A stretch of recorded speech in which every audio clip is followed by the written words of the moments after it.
Okay, so we're going to talk about Brownells videos. I was just watching Smithbusters, what qualifies as a clone rifle, and I turned it off like 3 or 4 minutes into it. Like, I do that regularly on Brownells videos, so this is not about that video in particular. This is about the guys that do videos for Brownells Inc. I'm guessing that these are some of like the owners or higher ups in the thing that they just picked to, these are some guys that know about gunsmith, and then they gave them a show. And I like their show sometimes because they give good information and whatever, but it is like Fudbusters.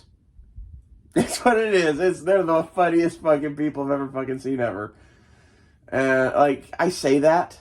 I'm sure that they aren't Fuds. They seem like hunting type people, so I'm calling them that. And like, they're what qualifies as a clone rifle. I don't even feel it necessary to talk about half of the shit that pissed me off in that video. I don't know. It's not really that pissed me off. It's that it irks me. Like, just their whole opinion of the community of people who clone rifles irks me.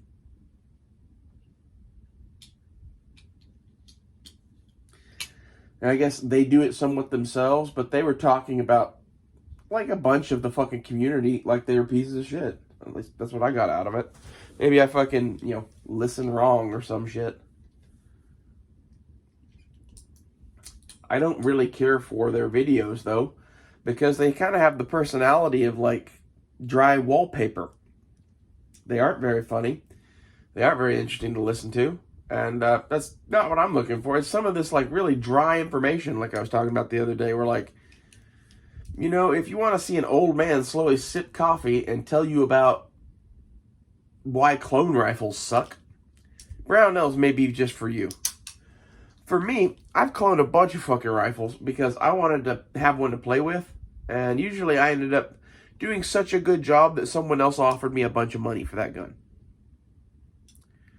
I've cloned, go look at Rachel's Place 26 money shots on Instagram and realize that most of those guns came to me as projects or half-finished things or something that needed tweaking and whatever, and I sat there and put all the work into them. Built that giant fucking collection of, like, all of World War II, Russia and American, pretty much. All of Vietnam that I would care to own. Both our side and theirs. And that kind of fluxed out of, hey, we have some World War II guns we legit love. We have some World War II guns that are meh. And the World War II guns that we love, strangely enough, they're Vietnam guns. Because they were good enough guns that they hung around that long. So like the M1 Garand and the Mosin-Nagant Sniper and the 1911 and the PPS 43, shit like that, I hung on to because I liked them. I would consider most of that to be an exercise in cloning. Building my own collection of museum replicas to shoot. And, that was fun to have. That's a very rich man activity.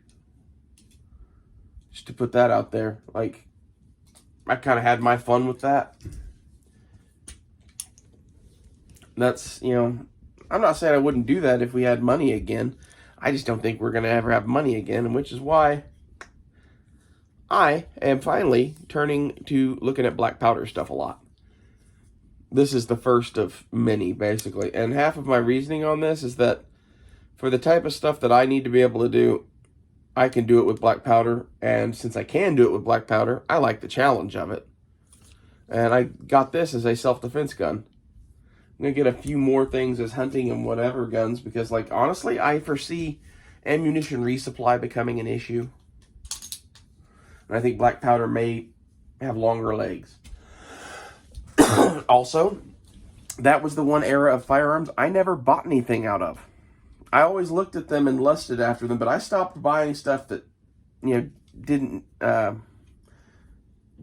earliest stuff I bought was transitional black powder to cartridge conversion guns. I didn't want to fuck with black powder that much. And, you know, I had other things to spend money on. At the moment, I'm glad I saved these for last. Because in reality, this is the stuff that I love the most. That's why I saved it for last. So as far as like historical guns to collect or whatever, I'm doing that. I'm not really cloning shit anymore. That's seems I'm not going to have the money to be cloning shit. Maybe you will.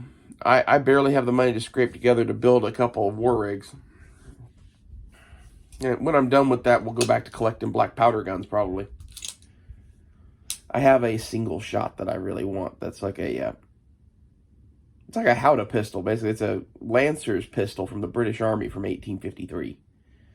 Smooth bore, 20 gauge, musket cap. Just big motherfucker. That's what I would like to get next. Anyway, that has nothing to do with Brownells, though. Brownells videos are just, you know, like, I don't know. I do not like them. That's kind of the point of this. And I didn't really like what they were saying about the historical gun community, to be honest. Like, they were saying a bunch of shit about armchair historians and fucking keyboard commandos was a word they used. I'm an interesting case in that, like, I'm a keyboard commando that went and did actual commando shit. Talk about that if you want.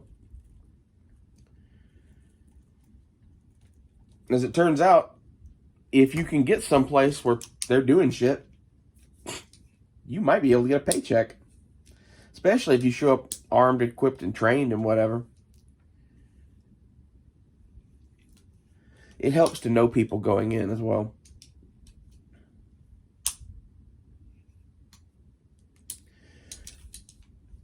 I don't know. I think that our fucking community is overrun with keyboard commandos. But, like, the people that I see that I would call keyboard commandos are, like...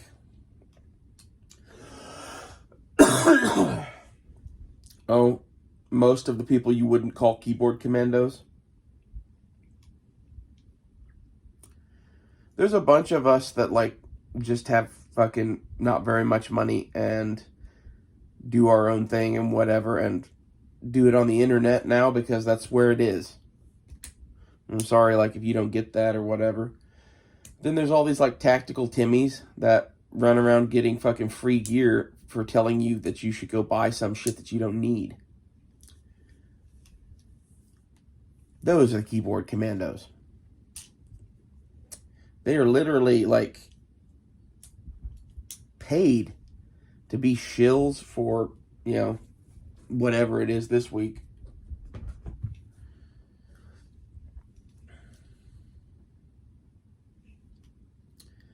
And, you know, some of those dudes have, like, real-world experience and whatever. And, like, this is some of the... They used to be real commandos. As soon as they started doing TAC TV, they became a keyboard commando. Not to point any fingers. I like Larry Vickers. That's why I'm picking on Larry Vickers, because I don't really want to pick on anyone I don't like right here. So, Larry, if you're watching this, I love you. But at the same time, like... He made the transition from Delta Force to Keyboard Commando. And it's mostly because of being in that community. That community encourages you to be a Keyboard Commando. One of the things I actually liked about James Yeager's shit was that it encouraged you not to be a Keyboard Commando. You know, for good or ill. Kind of... We could talk about James Yeager some other time. There's many paths in life. I wouldn't fucking be a keyboard commando, but I wouldn't be Tactical Timmy either. And in reality, Tactical Timmy and the keyboard commando are the same person at the end of the day, and you should get that. Just because Tactical Timmy charges you $500 to go to a fucking class doesn't mean he's not just a keyboard commando too. See you guys later.